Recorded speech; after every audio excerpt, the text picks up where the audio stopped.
How's it going, everybody? Chris Cards is back through the mail Monday once again. Santa Ana, California is where this return comes from. Our first of 5 returns. Hope everyone out there had a fantastic weekend. Let's see who we've got in here. We've got Jim Palmer, Hall of Famer Jim Palmer, 1990 inductee. Attempted a comeback in 1991. Not sure how many of you guys remember that one. Did not go very well. It just lasted 2 innings in spring training before he tore his hamstring, and that was the end of his comeback attempt. He won World Series championships in 3 different decades, 66, 70, and 83. Look how nicely he signed there. $10 a pop. One of the more affordable Hall of Famers you can now get, TTM. Money-wise, that is, financially speaking. If you're going to spend as little as possible to get a Hall of Famer to sign your card, $10 is a pretty good deal. Taking the title from Sandberg, who is probably about $10 a card now as well, but he's up in the air as far as how much his TTMs cost. They used to be $5 per. He was probably the best bargain, but not anymore, I don't think. Jim Palmer, if you send him 4 cards and $40, he'll sign them all. So that's a pretty good return from Mr. Palmer. You know what you're going to get with him, and glad to get some of those cards signed, especially that Topps Living card. Looks sharp. And that's it, guys. Let's get on to our second return. Our next return hails from Richmond, Virginia. Let's see here. Index card blank. And we have a business card. Somebody's selling something. Oh, man, this is Pittsburgh Pirates legend Hank Foyles. Hank Foyles signed my signature card, sent me a business card advertising a book and promoting appearances, and sweet, signed the cards very nicely there. Check out that array of vintage, nice looking cards for sure. He played for the Pirates, obviously, 4 years. Indians, or the Cleveland baseball team, played for them for 4 years as well, and 3 years with the Reds. Played a year with the Orioles, which is sort of a funny story. In 1991, the Orioles had a set of every Oriole whoever played for them, the Crown set, Crown and Coke, Crown Petroleum, the gas station, and they gave these cards away.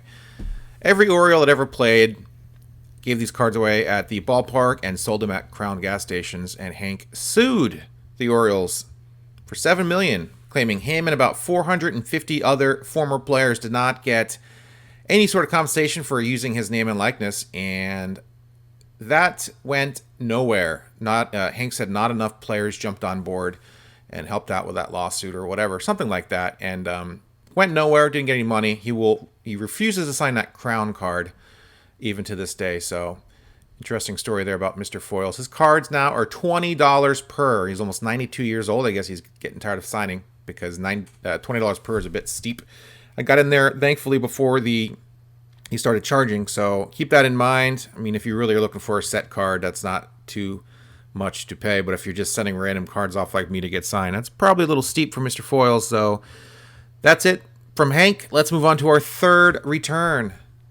Return number 3 comes to us from Chattanooga, Tennessee.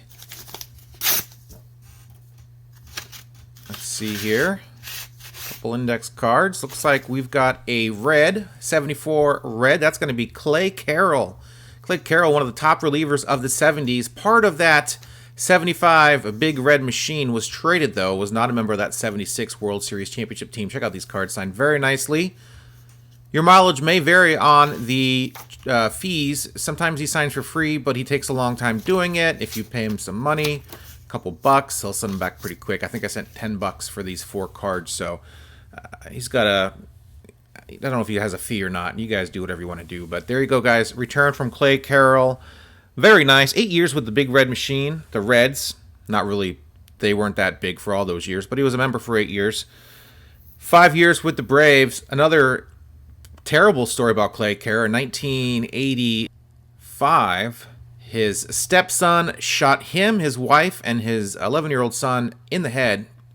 Clay survived. His wife and son did not. His stepson got charged for the murders and sent to the electric chair initially, but they had another trial and it was commuted to life for whatever reason. How about that for a nice Monday morning pick-me-up? Good grief, what a terrible story that is. Man, That's all right. Let's move on to the next one. I don't know what else to say. That was what a terrible story. All right, return number 4 coming up next. This return comes to us from Carroll Stream, Illinois, and this is not Ryan Sandberg, I assure you.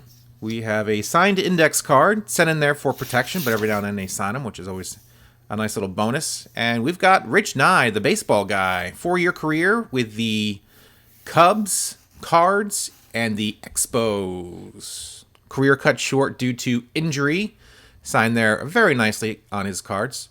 Super smart guy, went to Cal Berkeley.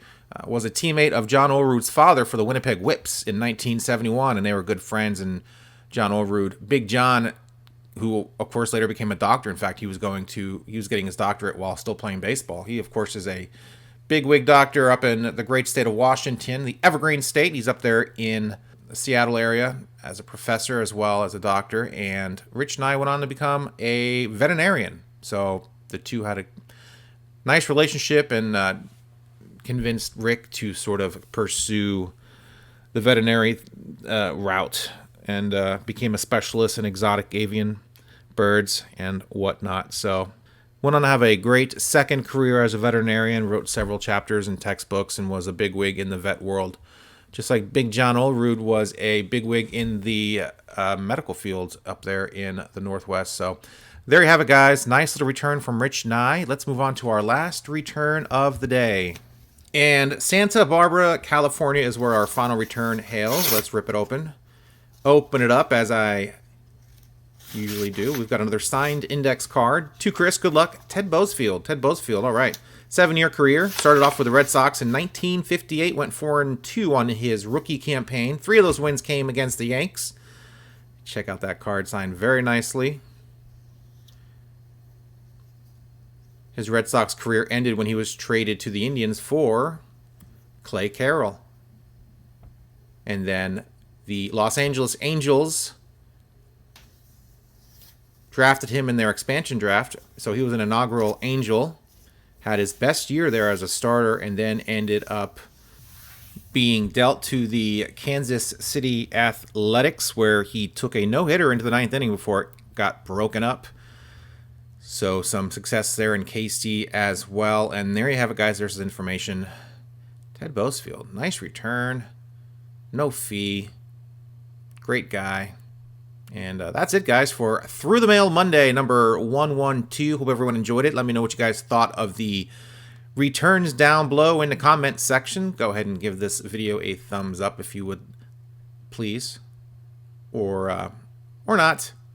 I'm very wishy-washy on the thumbs up button, but glad you guys watched and hope you enjoyed it. Look at that haul from this week. Very cool returns from all those dudes. Appreciate each and every one of them for taking the time to sign my cards. Hit that subscribe button if you haven't done so already. If you do, that'd be cool. Do this every single Monday and have a lot of fun doing it. Do other videos as well throughout the week. Most times when I'm not super crazy busy like I have been recently, but I'll get around to it. And that's it, guys. Thanks, everyone, for watching. Hope everyone has a great week, and I'll see you later.